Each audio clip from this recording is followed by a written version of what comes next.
First MMA promoter in the history of New York. So White House, as a promoter, I mean, some people would say maybe shouldn't get into the politics. I don't believe in mixing politics and mainstream. I actually saw you took a picture with Dana White. He congratulated me on my success in New York and helped getting it legalized. What kind of goes into planning these events? I can't explain to you how much effort it is. It's like planning a wedding, but for a bunch of savage fighters that are gonna rip each other's heads off. Why I'm training for 5 days straight with Uriah Faber. And then he's on his way out and his manager goes, "Christian, we're starting a team called Alpha Male." Hey, what happened? What's up, guys? Welcome back to the mic check. I'm Jack. I'm here with Chiv. What's up, Chiv? This episode, I've had a lot of talks with this guest, and I'm excited because from the moment we started this pod, tell me not, I said to you, look, we need to have some face-to-face. We need to, get involved with some promotions. We need to, talk to other people. We talked to a lot of musicians. But this is the first time I think we've officially dabbled in combat sports. There's maybe some new stuff to come as well. There's a lot of talks, but it's the first of a new genre, I guess, of people, we could say. Nice. We're here with my guy, the promoter, the man, the myth, the legend. I mean, literally started, you said, right, the first New York promotion. First MMA promoter in the history of New York, 12 years, June 27th. And I wanted to just ask you this, and may have Christian DeFiris, by the way, because he forgot my name, but that's okay. I swear to God, I was literally just about to say, I should ask you this all the pod, but is it Christian? For some reason, your name is DeFiris. DeFiris. DeFiris. Okay, that's what I was going to say. I thought it was like a French name. That was all thrown. No, that's a little, I literally so funny.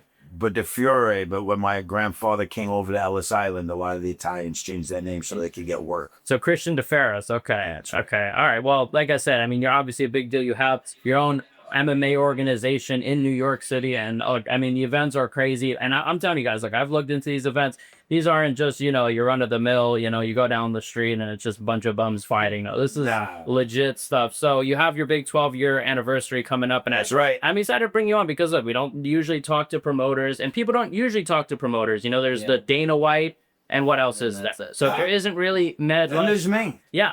You're number two, you know what I'm saying? Like, you're on the mic check already. So I haven't seen Dana White on the mic check. Right. I mean, what's going on? I hear he's Dana, buddy. Come on. Yeah.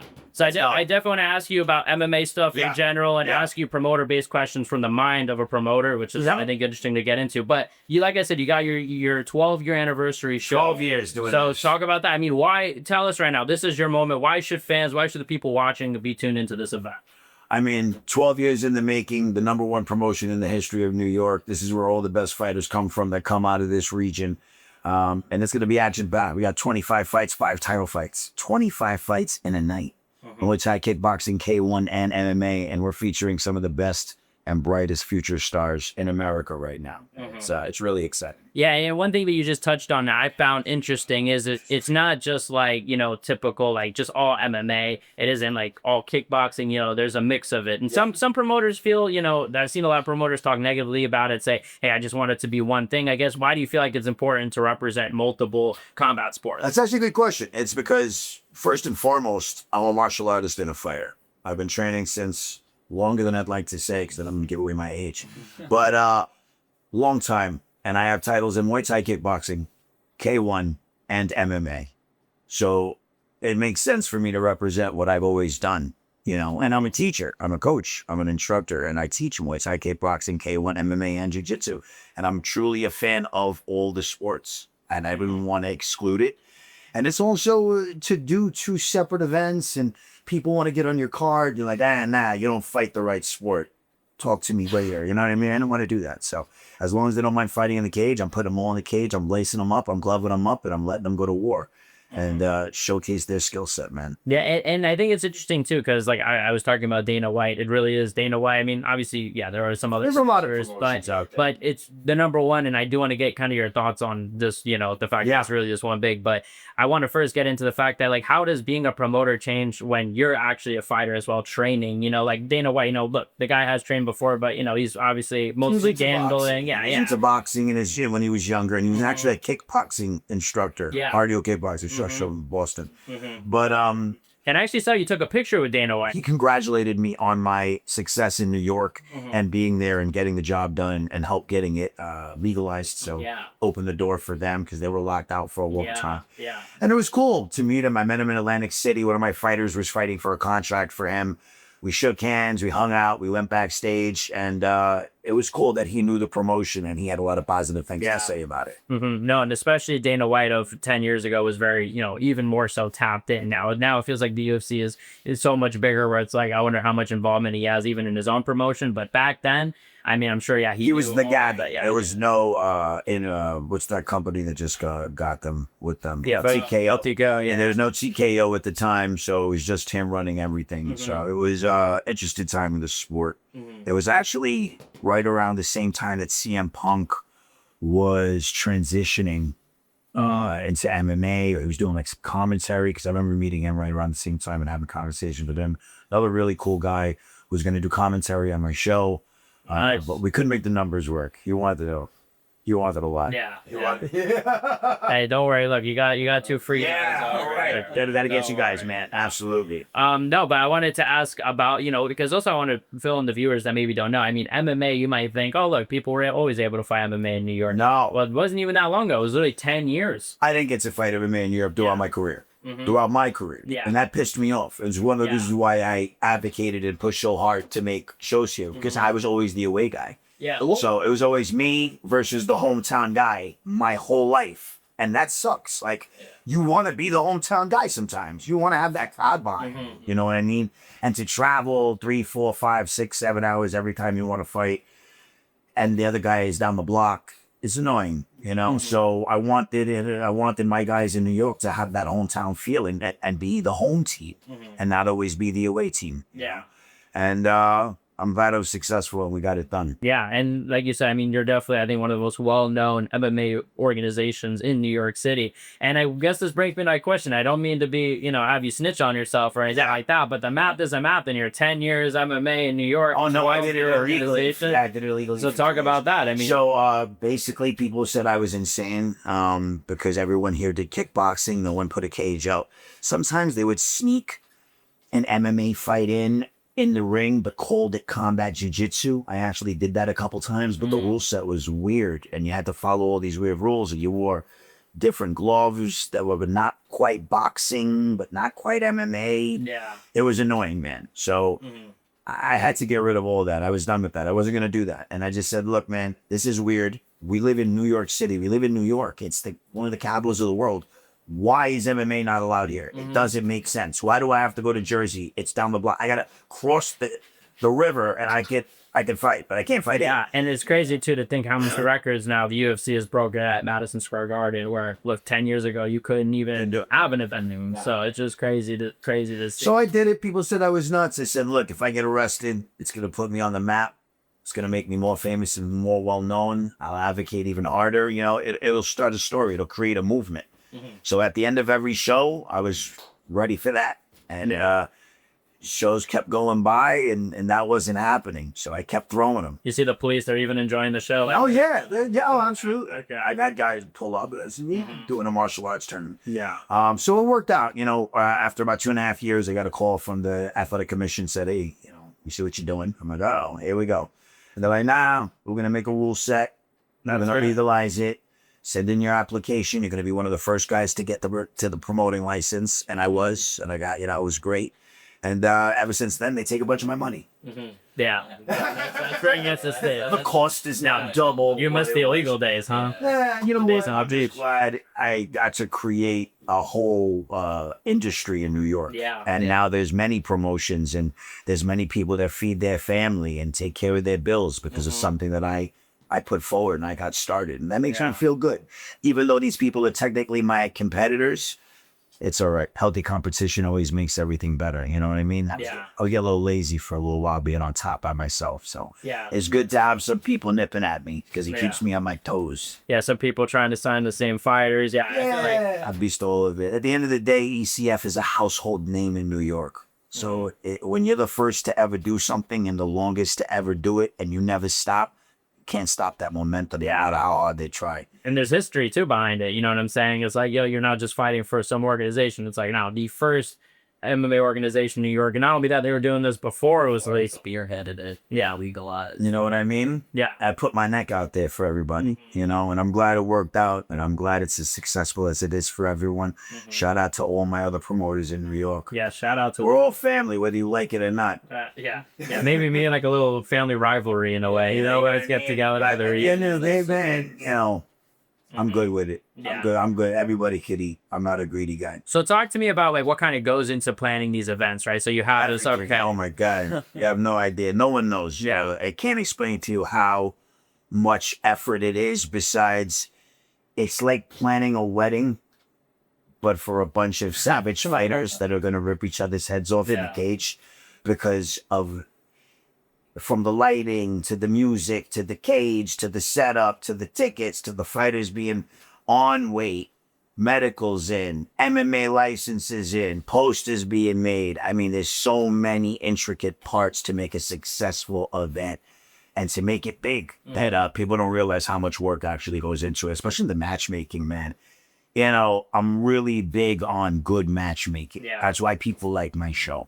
You know, they're going to have really well-rounded, evenly matched fights, most, like 95% of the time. Yeah, and not only that, it seems like to me like these fights are bangers in the way they like, a lot of times there's a lot of first round finishes. You know, it's not like a lot of decisions, guys. You know, kind of carrying 50, each other. 50. But I see a lot of first rounds. I mean, look, I also see a ton of first round finishes, and it just goes to show too, like that both these guys wanted. They're both going. Oh man, they going hard. They take my show really seriously. I get a lot of guys that say like, "Oh, I want to fight for your show one day, but I'm not quite there yet.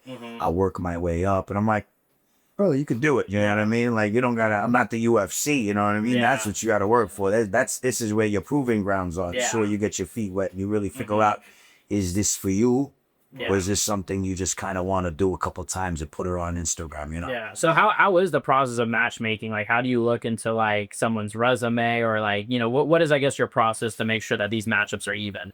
You know, heights, weights, records, backgrounds on their jiu-jitsu and their wrestling, which is really important. You know what I mean? Because if one guy's a high-level grappler and the guy doesn't know shit, that's it. It's an easy night for the rapper. You know what I mean? So grappler, I was a wrestler. I'm a jiu-jitsu black belt. So I know the strength in that. Yeah. And I'm also a Muay Thai champion. So like, don't get me wrong. I'm not saying that wrestling and jiu-jitsu are better than Muay Thai or boxing, because I love all my sports. I've been boxing since the 80s. You know, I've been doing all this for a very, very long time in my life. But when it comes to an MMA fight, you got to know some ground game, man. You got to know how to just stop a takedown. You got to know how to get out of some submissions. You know, you could be the greatest knockout artist in the world, but if a guy has a great double leg and a takedown, guess what? The likeliness of you knocking him out is kind of low if you don't know how to sprawl. Exactly, yeah. You know, And I have respect for the Anthony Joshuas of the world, and you know the Tyson Furies, those big fighters that are heavyweights. But I mean, come on, you gotta tell me against John Jones? Nah, trying to rip him about. Yeah, shout out to John Jones, another New York. Yo, Chiv, you hear all this combat sports? I want to know what's your favorite combat sports? Where'd you get the name is Chiv? this, You know, Chiv is a nickname for a knife in jail. You want to tell the story? Were you locked up and you just, you know, got busy? That's what you should tell people. Yeah, I do. Sometimes people will ask that, and I'll just say yes. No, but it goes back to a teacher I had in 6th grade, or I either couldn't or didn't want to pronounce. Got it. Yeah, man. My last name is Merab, I know. Sure, Oh, so easy nothing. Yeah. So she's short, and then and so it kind of stuck. Right, and so I've gone by it ever since. Yeah. Shiv, Viking, Yeah. but like, yeah, I like like this. I like it. Yeah, exactly. I got it upstate. So what's your I got it upstate. Meanwhile, it's like upstate in college, though. Yeah. Yeah. That's right. Yeah. You got it from down under. Yeah. I won't say where. College, yeah. Yo, but what's your favorite combat sports? You're hearing all this. I mean, I'm curious. I would say I don't know. Favorite is hard because I'm just not that well versed in it. I've probably watched the most boxing. I think so far. Yeah. Who's your favorite rock? Probably watched. Oh man, I don't know. Anthony Joshua. Anthony Doper. Anthony needs to be. Because we used to watch it. Well, I think we're gonna say karate combat. What you guys about? I was thinking karate combat, but I think I've watched more boxing. Anthony Joshua or Tyson in his prime? So Anthony Joshua to Mike Tyson in his prime. Yeah, his prime. I'm gonna be honest with you. I would probably say Anthony Joshua just because in his Size? height. Yeah, just the height is gonna be difficult. So you don't know much about Tyson's true. Nah, look, I understand. Before a guy's 6'6", 6'7", you put him down. I I know, know but- Joshua's what, 6'4"? I would have said Mike Tyson, but it's not. Just I think Tyson in his prime. Just because I've seen Anthony Joshua dropped, by guys That's true. less explosive than Tyson. That's true. And I've seen Tyson drop guys 6'5", 6'6" multiple times in his career. Yeah. Like Bruno, Lennox Lewis beat his ass actually. That was a tough fight, and he was really tall. Right? So there you go. Yeah. Because I feel like there's been times too where That'd be a good one though. yeah, that would Better put that into AI. Yeah, for Have them do it, set that up. that should be you. Run it 10 How times. about you have you have the near promotion, you start your first AI promotion. You get They these have all these ideas about that, about robot fights, robot MMA. I think is the future. BattleBots. I think BattleBot MMA is the future, bro. Yeah. How about this? I think in 10 years we'll be having me back on the show, and of course you guys are going to be in some, big time studio at CBS that you'll be about. And Of course. you got to put that energy in. Yeah. And then we'll be talking about my robot tournament coming up. Yeah. You know what I mean? That would be crazy. That'd be interesting. I mean, I already see some stuff. True, yeah, I think you make a good point. I mean, they already have battle bots, right? Where they make these little mini Terminator robots that like blow torch you. Yeah. How is it? And then now, I don't know if you saw, but they have the martial arts in Asia. They're literally Wow. it's already out. That's great. What's that movie? It's like Real Steel. This came out at the time, right? They have the boxing robots. Yeah. I think you had to like control them, Yeah, right? it was a Hugh Jackman. He had the kid, and he was doing all that shit. And I mean, look, I can see it. Hey, They listen, predicted the future. they keep predicting the future. Look, Terminator was what in the 80s, and they have these robots available now. Yeah. So I think that a lot of this sci-fi is coming true. Like I think they, there's nothing too far-fetched anymore. To be honest, when I hear the BattleBot things, to me, it's like to see that in the mainstream. I would think, I don't know if that would work, but who would have thought? Like you said, fucking 10 years ago, MMA wasn't even legal in New York. Like, who the fuck knows? Who would have thought MMA would reach the peak out? I think there's some people who don't get into combat sports because of like the human violence aspect of it.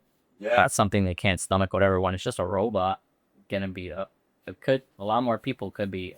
Could be like a PG. And then that'll open a can of worms where one day it won't be just robots. Robots will need rights, and then they'll say, "Hey guys, I'm regretting." And then we'll be slaves here. We'll be the slaves in fucking Right? How do we after the robots get their rights, and then they'll be like, "What are we doing with these guys?" Then I feel it or something. Yeah. For real, right? Hopefully we're fucking out of here by the time we're fucking slaves. Jesus, man. Nah, I mean, look. We're going through some crazy. We're in a weird crossroads in reality where it could branch off to a lot of different endings. We're like in the middle of a very interesting plot in a movie, but like in that spot where you're like, what the fuck is about? Where's it? Yeah. Where are we going with this, guys? And I'm glad for you to say this because I always have been saying this too, and some people say, oh man, I'm being a little paranoid, this or that. But I also feel like, deadass, like it seems like a lot of shit. It feels like the rubber's hitting the road. Something's about to happen. Bro, it's serious. The only thing that could deter it is the amount of energy needed for AI. We can't really produce it right now. And a lot of people don't want these big infrastructures in their town and their neighborhood. It takes up a lot of energy, water. It spikes everyone's electric bills, and it's loud, and it kills all the local animals. So they're going to have to figure out a way to power all this if they're going to push it the way that they want to push them, which is scary. Yeah. But yeah, man, we're going down a dark and interesting road. But no robots on the 27th. Nah, not that I know of, man. Who knows? I mean, look, if you need a robot, I'll make a few calls. I'll call if I have any robot friends. Oh, man, that'll be slay. Main event. I mean, 12-year anniversary. Maybe for the 15th anniversary. Yeah, probably for the 20th, we'll feature 20th, Look, we got 8 years to prepare. Yeah, I got 8 years to 8 years. That's not unreal. I'm going to have to reinforce in the cage. Yeah. Would you ever get into these influencer fights or anything? Interesting you should say that. A couple have knocked on the door recently to get involved. So I haven't decided fully in what direction I'm going to go with that. Here's where I'm at with that. It seems now that the influencers are taking it a lot more seriously. So they're actually training like fighters. Look at the boxing walk. The guy Chase. I don't know, you guys saw the boxing match with Chase and Andrew Tate, is that? Yeah, Andrew Tate. You'll see that, yeah. So Andrew Tate got his ass whipped by a guy who he never thought would. A reality show, nonetheless. He's from. We used to Whale and Wife. Used to watch the reality show with the dating and the shit. It's funny. And now this guy's you know, and see to him, he trains hard. He's in impeccable shape. Chase is an amazing athlete. The doofiest boxer I've ever seen in life. That's what I was about to say. Like the doofy, but hey, let me say something. If he hits you, you're gonna feel that shit. He's all muscle. He's huge. Yeah. But man, his defense. Yeah. No, It does the money. It does the money. So it's And in some ways, it kind of works because of how long his arms are too. Because it's like you're getting, you know, if you're throwing something, you're getting caught in that like almost way. It kind of reminds me of like a little, not to compare him to Sean Strickland or anything like that, but he posts correctly. Yeah, he tries. I was saying, he fails. He doesn't fail. You get one, so you can crack him with the other one. When you have two out, so I don't know how it works, but it works. I know. Right. Well, it seemed like I watch it, and I'm, you know, I don't want to sound like a dick because, but it's just. It's funny. Yeah, look, we're being honest. You know, to be honest, bro, it's just like, come on, Chiv. I watched this guy win over and over again with the worst technique I've ever seen in my life. And I'm like, I thought Andrew Tate had his number, bro. And then you saw the video Andrew put out where he fought 50 like regular guys in a row. I know. And it was dropping them. Did you guys know the truth that he had these guys working out outside the cage endlessly, doing these crazy things to make them tired before they got in there? So every one of them was working out in these savage like circuits, and then they would have to get in. Yeah. So they were tired, and he was just mopping them up. So that was an interesting piece of content that was very misleading. Yeah, I don't know about you, how you feel about this, but I hate when these like influencers post those videos and it's like them like abusing like this dude that's like, yo, let me pull up and train, you know, and then it's like, let me go crazy. Like I've seen Jake Paul do this for like, he was really like a dude, you know, like a content side guy, and then he just gets, you know, it's like yo, and you know, it's one thing to beat, one thing to beat their ass, but then it's another thing when, bro, these guys make like edits of them beating. I'm like, dude, this guy has never fought in his life. What's there to flex? You know what I'm saying? Like, it's embarrassing.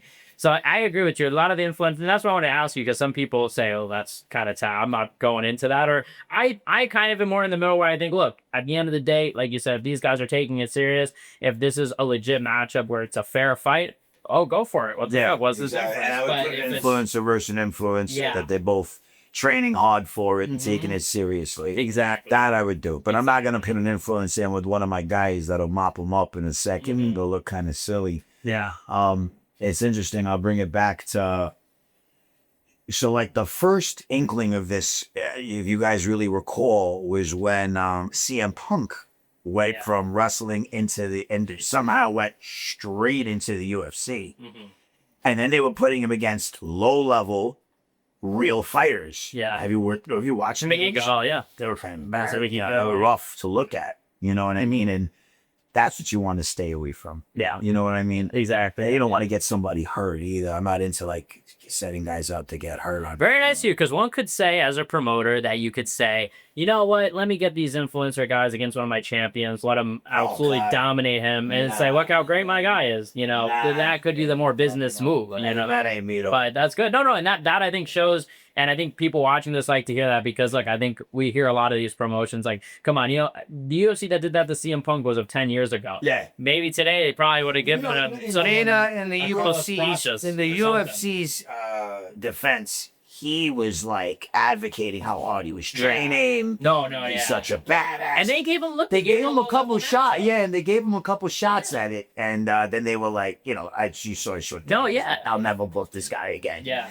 He was like, what did I do? You know what I'm saying? Yeah, he's the goat though. Shout out to CM Punk, man. Yeah, man. I'm a big WWE fan. You know, we went to WrestleMania when it was in Philly. We just went to SummerSlam last year. Yeah. Yeah. We go to the local events. Do you ever want to dabble in the wrestling promotion? Yes. Yeah. Professional, like with the storylines and things like that. I feel like you'd be good at that. Yes, I did that when one day when I'm done teaching, because I teach 4 days a week and I train 4 days a week still. When I finally decide to put that to rest, I'll end up doing boxing and wrestling and promotions as well. Nice. I'll be a full-time promoter at that point. Because right now, I teach kids, I have fighters, I have a lot. You know, shout out to my buddy Dom, teenage kid that I trained, just lost 60 pounds. Shout out to all my fighters. Stephanie DeRiso, up and coming. Remember that name. She lost 110 pounds training at my gym. She's 4-0, undefeated with 2 knockouts in the first round. Should we go into women's MMA in October? She's been doing a little kickboxing right now. So I love being a coach. I love making a positive impact on people's lives personally, not just with the promotion, but with like physically training them. And I've been training my whole life since I'm like a little kid. So like right now, even though I'm in my 40s, I can't picture myself not doing it only because have a lot of energy. I'm restless. I'm kind of aggressive, a little crazy. So it keeps me grounded. It gets, more out, that I still have a lot of. So, but I'm sure one day it'll stop. I keep asking better. But every day I wake up, I still want to punch someone in the face. So look, the gym every day. What got you into it at a young age? Like how? My father was a boxer. My stepfather is a high-level jiu-jitsu black belt under Renzo Gracie. It's my mom. She liked one kind of man, a tough guy, and that's all I ever had in my life. So my dad, I started boxing with him in the 80s. He was Hector Macho Camacho's sparring partner, and I grew up in boxing gyms since I was a little kid. As soon as I could walk, I was in boxing gyms hitting bags. Then I got into grappling, through my stepfather, who was a wrestler and a grappler, and just was always involved in the sport. I was always an aggressive kid. Grew up in really rough neighborhoods. I was born in the Bronx. I lived there for the first 12 years of my life. Then I lived in College Point, Queens, another rough neighborhood. So rough neighborhoods, dads that do martial arts and boxing, a lot of street fights. It was basically like made for you. You just had to do it. There's no DQ. You couldn't go to accounting out for that. Everybody in my life was like, Christian, you're knocking dudes out all the time in the street. Why don't you just make a living out of it and stop getting in trouble? Because I got into a lot of trouble when I was young. And I get it. I finally said, you know what? Let me go. Let me really get at this. The UFC started coming popular because it was very underground when I was first involved in this sport. Like it was weird. Like even when you talked about it, you kind of like whispered about your fight club. You know what I mean? Like I remember going on dates, dating women as a young guy, and the fathers were like, "Oh, you do that MMA stuff?" I'm like looking at me like sideways, like, you know what I mean? Yeah. So I'm glad it hit the mainstream. It was very underground growing up, so it was kind of different. It wasn't said you don't make no money. So it was like, you want to be an MMA fighter just to be an MMA fighter, but you can literally get a job in a union that you make way more. Yeah. So I grew up in that time period where it wasn't like a means to an end. The MMA guys that were on UFC all had real drugs. So, you know what I'm saying? Yeah. So it was weird. If I was 10 years younger, I probably would have went into the UFC at like 2021 because I had the connections to do so. And believe it or not, I made life decisions that kept me out of the UFC growing up because, like I said, the money wasn't there. Yeah. And, I was always a hustler. I was always making money throughout my life. I used to run gyms. I was a personal trainer. I was a manager of Crunch Fitness. So it was a weird situation. I got no bullshit. I got invited to be the second person, and a lot of people don't know this story. I'm managing a gym in South Beach, Miami called Crunch Fitness, right? Guy comes in, he's like, "Hey, I got a fighter. He's coming up. He's fighting his second fight ever. I need a sparring partner for him. We're in town for a week." I'm like, "Yeah, sure. What's his weight?" Meanwhile, like, I'm the guy. And I'm like, "Who are you looking for?" He's like, "Yeah, I need a guy who knows some MMA, maybe some grappling. I'm going to pay him $100 an hour for some sparring." I'm like, "Yeah, I got a guy. How you doing?" So Uriah Faber. No. So I'm training for 5 days straight with Uriah Faber, 2 hours a day. They gave me $1,000. And we're training for a second fight ever. It was on King of the Cage, right? So me and Uriah were chilling, we're hanging out, we're training hard, and I was getting the better of him at the time. He was a lot smaller than me. I was a bigger guy. I was 185. Yeah. I was 135. I mean, it's crazy, 55, because there was no 35 division then. We trained for a week. It was great. He comes back like 2 weeks after the fight. He has it on a compact disc. He's like, "Yo, you got to see this fight." I'm like, "All right." We go next door to some Muay Thai guy that he used to work out with. His like little studio apartment. The apartment's as big as this whole thing. And we watch Uriah on a fold-out chair with Uriah Faber and this Muay Thai guy who is, for some reason, missing one of his teeth. Right? And we're in this little, fucking crap-looking apartment in Miami looking, right? And I got Uriah Faber, and we're watching this fight. And I taught him some Muay Thai during that week because I'd already trained Muay Thai since 1999. He had no striking. And we were going over this game plan. I was showing him leg kicks and like, you know, and all he did was right hand haymaker, right double leg. And we're laughing at him. He's laughing at himself and I'm laughing at him because he did nothing we trained him with fun. Right? Yeah. And then he's on his way out and his manager goes, Christian, we're starting a team called Alpha Male. Wow. You have to move to California. Hey, what happened? Listen, I had just moved to Miami 3 months ago. Mm-hmm. I was managing this gym. They put me in a nice condo. I was living on the water, beautiful, wraparound balcony, making money, gorgeous. And I'm like, what's the situation? He's like, well, you're going to move to Cali. There's going to be 5 of you in a 1-bedroom. Me and 4 other dudes with bunk beds, bro. Now, like I said, I have this beautiful condo on the beach in Miami, bro. Yeah. I'm making a salary. I'm making money. I just got there. Yeah. Makes sense. And I'm like, so how much do these fights pay? He's like, 500 to show, 500 to win. I'm like, all right. So I'm living in a 1-bedroom with fucking 4 snowy dudes with a ringworm. You know what I mean? I'm going to make nothing, you know? And I call my mother and I'm like, hey, Ma, what do you think, you know? She's like, you just moved to Miami. We're in New York. If you move to California, you'll never see your family again. Don't even call me. And I was like, all right, I'm going to pass. Damn, wow. So do you regret What do you mean, I regret it? Of course, I regret it. it? Well, no. I throw it in my mother's face every day. Just kidding. You know what? Here's what I regret. I was young. I was probably around 23, 24. My mind wasn't right. I was still partying like a rock star. I was still... If you gave me a bunch of money then, I'd be dead in a year. Wow. Yeah. If I made it, it wasn't my time, bro. It wasn't my time. My head wasn't on. Yeah. You know what I mean? So I look at it like that. And I mean, bro, who knows? You could have went in. I mean, you really want to get punched in the face. You got the biggest promoter. You know, you're training on the side. You're training all these young guys. I mean, to me, you know, look, I think it worked out pretty well. Yeah, it's just no crazy press. because obviously, look, I need for people that don't know, that's obviously a very well-known gym. Has had tons of champions. Cody, Oh my God. And yeah, so it was. Turn the knife. Yeah. Look, like I said, you could go back and look at things and be upset about your choices, or you could look at it from every angle. I think, look, if I were in your shoes, I would have made the same exact decision. I'm like, who the fuck? I was perfect. Please, no, I did not want to be in a 1-bedroom apartment with 5 dudes. You know what I Inside mean? the country. You know, on the side of the country, I was making. It's easy to say in hindsight now, knowing where the UFC is and how the, but you know, Yeah, you didn't know that.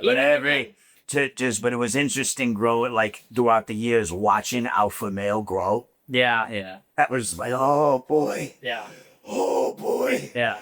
oh boy. You know, and then he started getting like movie roles. You know, Uriah blew up. Yeah. I know. Well, for you young guys don't even know who Uriah Faber is. Look him Of up. course.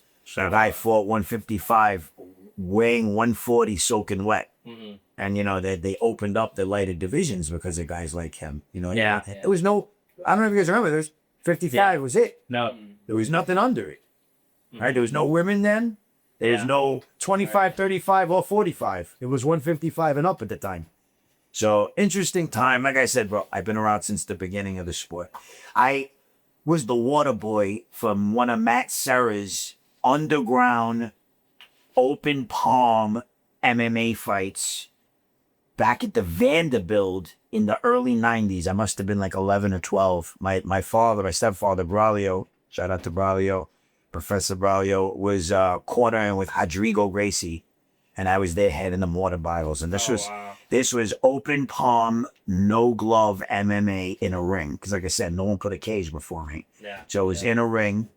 But, you know, been involved since that long, man. Henzo Gracie, God bless. Shout out to Henzo and Rodrigo Gracie. They were good friends with my family growing up. And, Yeah, taught us to that's be crazy. fun. Like you said, all these connections that you have with Master, you're just I've been doing it since it started. exactly. And And then then Yeah, since it began. So we never stopped. and it's interesting to hear, like you said, about how back then was, you know, not as mainstream, and now look at it, like now how to fight at the White House, which I want to bring you to because this week is the White House.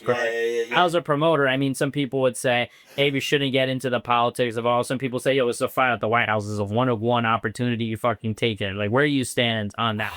Man, it's a good question. You know, I don't believe in mixing politics and mainstream just because of the influence. You know what I mean? And the awkwardness of having different people there with different views, things can get tricky. Yeah. And now look, did you hear that Strickland's not allowed? Yeah. Like things like that.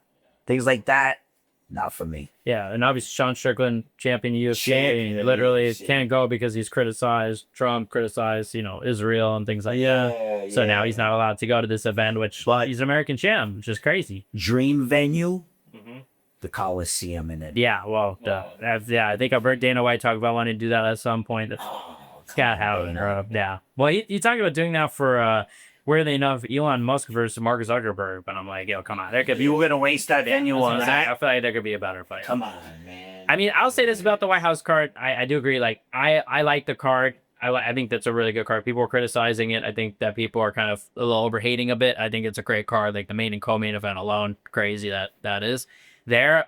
But like I said, it's just it's a little problematic to have it at the White House just because it's like, I've always said, like, it would make more sense if this was like a baseball game where you could have American teams. It just feels kind of weird where, you have the main event. It's Ilia Topuria from Spain against, Justin Gaethje from America. But most people believe Gaethje's probably going to get not only just lose, but get viciously knocked out. Oof.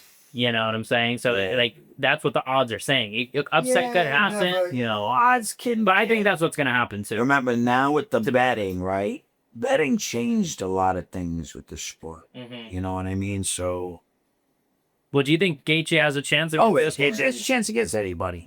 He's got knockout power. You never put a guy with that kind of heart and that kind of power. You never put a guy like that. I just think, man, Topuria is different, man. Yeah, but there's always a chance for that. I'm a bit of a Topuria glazer. So okay. I'm glazing him. There we go. Just like that. Yeah. Look, I think that is going to end a knockout first round. I think so. Look what he's done. He's knocked everybody out, this guy. But look, Gaethje, I feel like he's taken a lot of damage in his career. Has Gaethje ever been knocked out in the first round? Not in the first round, but he's taken a lot of damage. How many times has he been knocked out in his career right now? Do you know? He got knocked out maybe 3 times, and then against. So do I go like, when you've been knocked out 3 or more times? Especially against Holloway. I mean, Holloway, he looked really bad. And Paddy Pimblett was rocking him. If Paddy Pimblett's rocking you and Nick Tate, Topuria is going to kill you. So that's what I think. I don't think he's going to. I think that's it. I'm excited for that fight. Also, the co-main event, Pereira, Gone. Do you like that fight too, or what? Yeah. I'm a Pereira fan.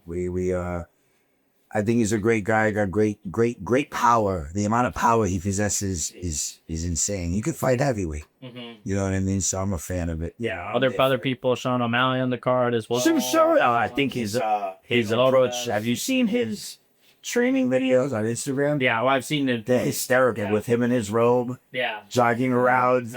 I think he always has like those ridiculous training videos. And I like Sean a lot. Yeah. He's a funny guy. I think that whole thing between him and Dvalishvili, I'm sorry, with not Dvalishvili, Merab. Yeah, Merab Dvalishvili. Yeah. With Merab, I think their back and forth on social media was great. Yeah. I thought it was great. Yeah. Merab comes up with some funny stuff. Yeah, I like Merab a lot. Yeah. I interviewed Merab a long time ago. This is it. Did you see the thing about the taxes, where the guy was coming in during tax season to do his taxes or whatever?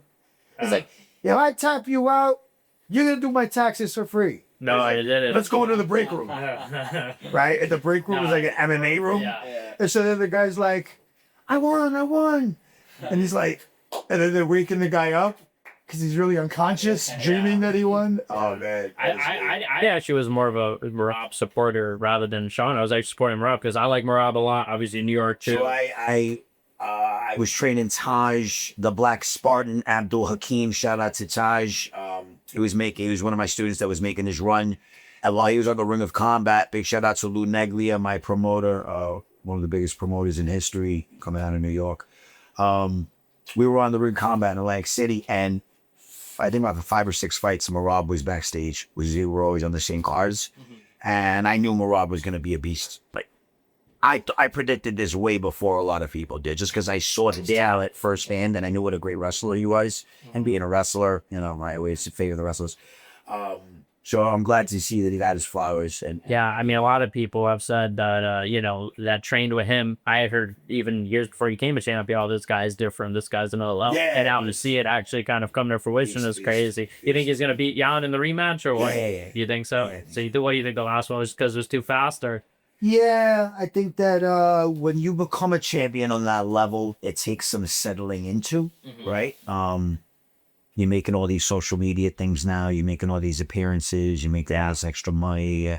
You're not training the way you were. Bottom line, you can't. Yeah, you're not. Yeah. Right. But you take that L and you get refocused. Yeah, and he took that really quick. It was a fast turnaround, and it was really like it was like I think something like 6 weeks, or something. Yeah. Theater. It was crazy, So the body isn't even fully healed. Yeah. Well, Right. and he went 5 rounds. 6 weeks, and then another 5 rounds. 6 weeks. I remember it was a split decision. So Yeah, I don't know why No, that went close. down the way that it did. I personally wouldn't. he's a monster, man. There's no stop Rob. This guy he fucking wants to fight all the. I mean, this guy, yeah, I think it seems his doing to say, hey, I want to Did do. you see the broken nose the other day? Yeah. Oh God, That's gonna be and they're showing that all over. Richard has to live with that now. Yeah, there's no reason. I remember when I broke mine. Fight. The doctor's like, "Are you gonna fight again?" I'm like, "Yeah." He's like, "Get on my nose." Wasting our time here. Yeah, boy, I'm gonna keep fixing your nose 100 times. So I never got it fixed. It's funny if I do this, I breathe so good, but if I don't, there's a crack right across there. Yeah. Oh man, that's kind. I hope I never break my nose, man. Yeah, it's not that bad. It was in a Muay Thai fight. First round. This is a good story. So I get to the show. I was told that I was gonna fight a guy coming up like me in Muay Thai. Not that many fights. I sold about 75 tickets, which is a good amount, So they say my name. A few people cheer. I'm like, yeah, people come back. Oh, 75 tickets. And then they announce my opponent and his father, who's the 5-time world Muay Thai champion, and the entire place shakes with the roar of the crowd. And on video, I look back at my coach and I go, what the fuck is going on right now? I'm like, what the fuck is happening? And he goes, you got it. Yeah, go do that. So I figured, all right, I was lied to. You know what I mean? Yeah. So I went out there like a beast, and I was always a very aggressive fighter. It was a Muay Thai fight, so it's aggressive. You got with no elbows in this one, but full clinch knees. I was pressuring the guy hard. T-kick separation. We kind of looked at each other. My funny says that during that time, like Dragon Ball Z was popular. Yeah. It was like both of you went into your Dragon Ball Z stance and jumped in the air. We both had the same idea: throw a flying T-kick or a flying knee. But he was about 5 inches taller than me and jumped higher. So his knee broke my nose, right? So in the video, I'm like, literally hit him with an overhand. I don't know if you guys know this, but when your nose is broken, you can see it on the side of your face just because it's there now. Yeah. Put your finger like that. Yeah. Go ahead. The fuck. No, go like this. My nose is a little Go like small. this. You could see that, right? So My nose is a little small though. I'm like, oh shit.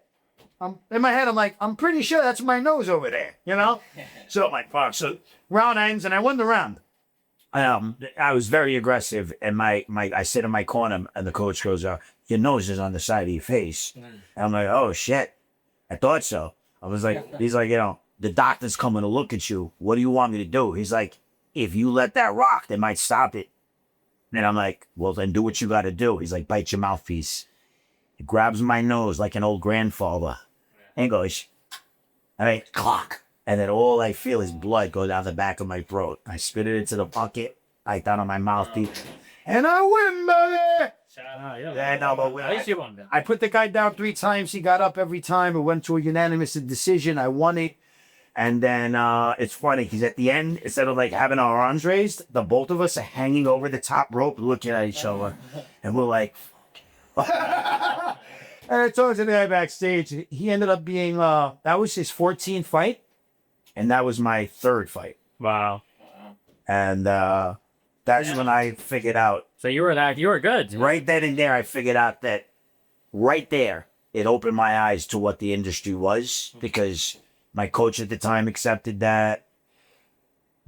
The promoters thought that was a match. You know what I mean? And I was like, this is a little Shaded. Yeah, I get open my eyes to the industry there. You know what I mean? Yeah. And I was a lot more involved at that point with my matchmaking. I wouldn't just let people throw my body into a ring.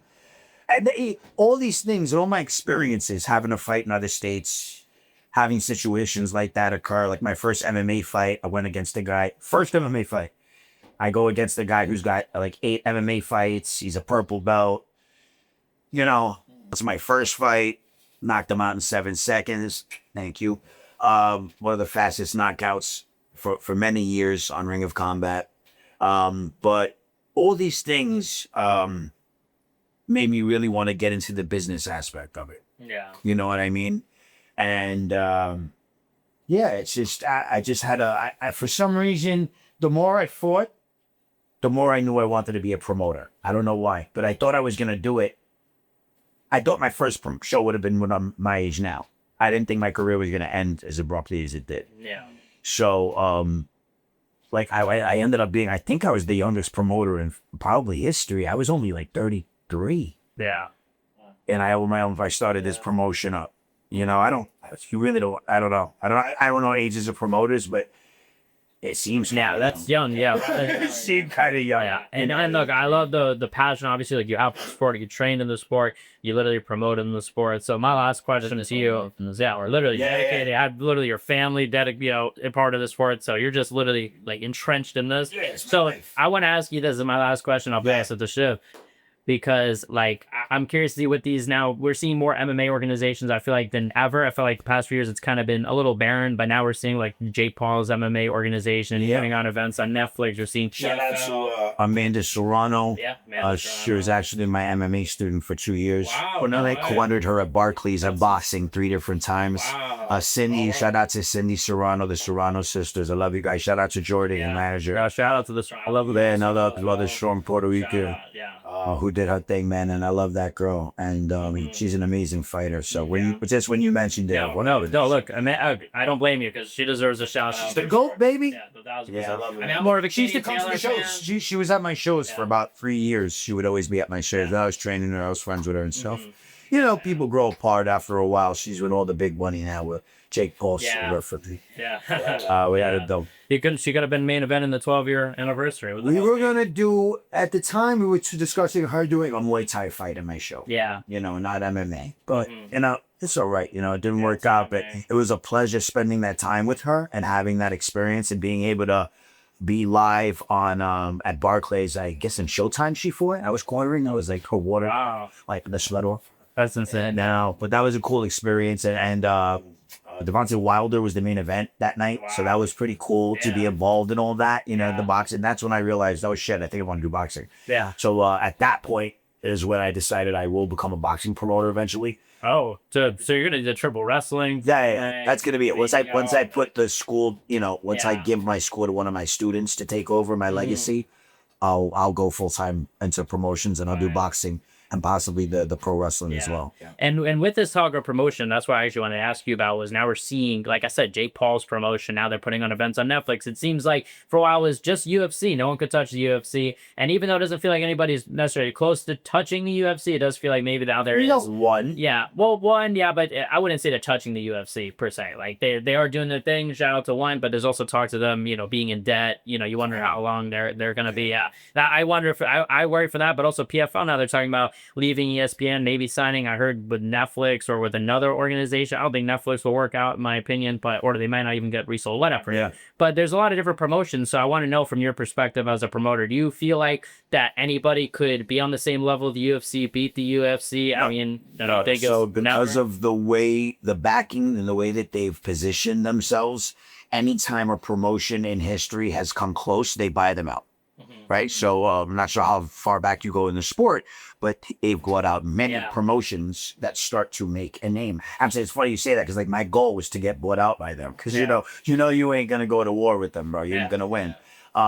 So no, not in our lifetime. I don't think that'll happen, unfortunately, because of the fact that they started it and they're in such good positioning and they have so much financial backing. They have the president backing them. Yeah. They have all of Hollywood backing them. At one point, Ben Affleck was one of the owners of the UFC. Like, I don't know if you guys hear that, but there were like some major guys in Bollywood during a small period of time throughout the many years where there's been many investors and many promoters. Hollywood invested in the UFC. So it'll be tough. I think they'll always buy you out and absorb you. I think that they have the business model and they're prepared for that. Yeah, and I agree. I think, though, at the end of the day, I agree that I don't think anybody will touch the UFC. I still think, though, it's good that other promotions, there's other options for fighters, because if we see on the Netflix card, you know, we have Ngannou, who left the UFC, had a bad relationship with the UFC. He's got options. Or or was Nate Diaz also the same thing? He left the UFC. He has options now. You know, there's a whole bunch of those types of fights where people came from UFC and they left the UFC, either got cut from the UFC. Who's the other guy? Rebellis Despain, too. He's the guy that got cut as well. And now he's doing great things in karate combat, and now he's on Netflix. So this guy, shout out to him. He's having a whole thing. So I think the more promotions, the better, which is why, look, shout out to you for, you know, actually holding it down in New York. Yeah, baby. I'm excited to hear more about the show. Should we got a last question before we delug everything? Yeah. So, you know, we talked about a big anniversary coming up, 12 years. It's a long time. What's the 24-year anniversary? Like, what's the next 12 years and in your mind that you see? Other than robots. Madison Square Garden, hopefully, you know, Madison Square, Atlantic City, but that's not even in the 24th. This is in the very near future, actually. So, Wow. you know, already have a lot of things planned out, but another 12 years, man, if I accomplish this much in 12, Hopefully it counts 20 more years, yeah, like hopefully it'll be that, you know, hopefully it'll be abroad. It'll be the boxing as well as the wrestling and everything in between, you know. Yeah. So upward and onward, man. I never thought about another 12 years down the road, but you know, within the next 5 years, I'm looking to make big moves in Atlantic City. You know, so just traveling with the show, having New York be the base and the home, but being able to travel state to state. You know, a lot of states ask me to do shows. A lot of countries ask me to do shows. I've been invited to other countries in Europe to do the shows. Haven't done it, but options are always anything, you know. Maybe have you guys on the show. Yeah, definitely. You know, eat the crap out of each other. Yeah, for real. You gotta match us up against somebody. But don't give us an easy guy. You can give us a free influences, man. Or why don't you just give us journeyman and we could just beat them up and fall in love with Jax? You know what I'm saying? Yeah, that's true. You go into like Andrew Tate. You go into a thing you got an easy opponent, and then boom, fucking all. What I do want to do is I do want to talk about some of the fights on the card. Yeah, I was about to say actually I was gonna say to you, why don't I pass this off to you and tell the people at home why they got to be tuning in. Once again, give off everything, plug everything you got. You know, well, first and foremost, you guys want a ticket, go to watchecf.com. All right, that's always our place to grab tickets. We do events 6+ times a year. If you guys want to check out the pay-per-view right now, we're on millions.co/ECF, and you can see our show coming up June 27th, which will be at the Amazura Event Center in Queens. Saturday, June 27th at Amazura in Queens, New York. Christian DeFiris and the ECF promotions team present Extreme Cage Fighting 12-year anniversary show, live on pay-per-view.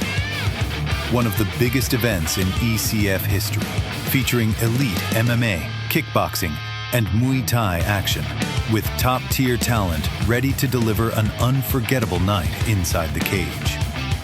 Visit watchecf.com. Doors open at 5 p.m. First fight begins at 6 p.m. Or catch the live stream at millions.co/ECF. 12 years of dominance. One unforgettable night. Extreme Cage Fighting 12-year anniversary show. And millions.co/ECF, that has our library for the last couple of years. Big shout out to Millions. They've done a great job with us, right? Shout out to David Potter, one of my buddies who does some commentating for me, and he also does some backstage reporting for the UFC. So that's always big. And we got some great fights on the card, man. Yeah. Got some great fighters. I mean, there's literally 25 fights, man. So the list is insane. I don't want to jinx anything, but we are going to have the commercial up, right? Yeah. So we'll add that in, but we've got some exciting stuff. Yeah, what we'll do is when we put the commercial, I'll send you the flyers and we'll photo the flyers. For sure. Are very superstitious. So I don't want to talk about a particular fight and then it gets cancel. I'm the same way with Jimmy Jimmy. Sal and between now and when this airs. Yeah. So I'm going to leave it ambiguous. 25 amazing fights, 5 title fights. All of them are bangers. All of them are off the hook. The commercial will be aired and then multiple flyers will be shown to highlight these amazing fights and athletes. This is the way. You guys want a way to fight on a big promotion that makes you look and feel like you're in the UFC without fighting Gaethje, or getting her face. But come to ECF, Extreme Cage Fighting. We welcome all from 0-0 fighters to fighters with amazing amounts of experience and everything in between, from amateur to semi-pro. And then we have the pro Muay Thai and the pro kickboxing as well. So this is your place, and I appreciate you having me. No, I appreciate you coming on, man, because it was great to chop up, have an MMA convo. I've been dying to talk some MMA for sure. So glad to Looking forward to being back. Yes, for sure, for sure. We out, Chiv. I mean, what's going on? We're going out June 27th. I mean, better be. I mean, we gotta pop out. I mean, what the fuck? We gotta definitely see what this is about. We gotta see it in the flesh, in person. Thank you for coming on. I appreciate it. You guys should do like a live thing from there. Yeah. We were talking. I'll give you guys a press pass, and we'll Let's do it. Let's work out. Let's work it out. Christian DeFiris, everybody. You see it? All right. Thank you so much, guys. Check the links in the description as well. I'm going to put all the links down below, guys. Thank y'all for watching. This is Jack. This is Chiv. And we're out. Peace out, y'all.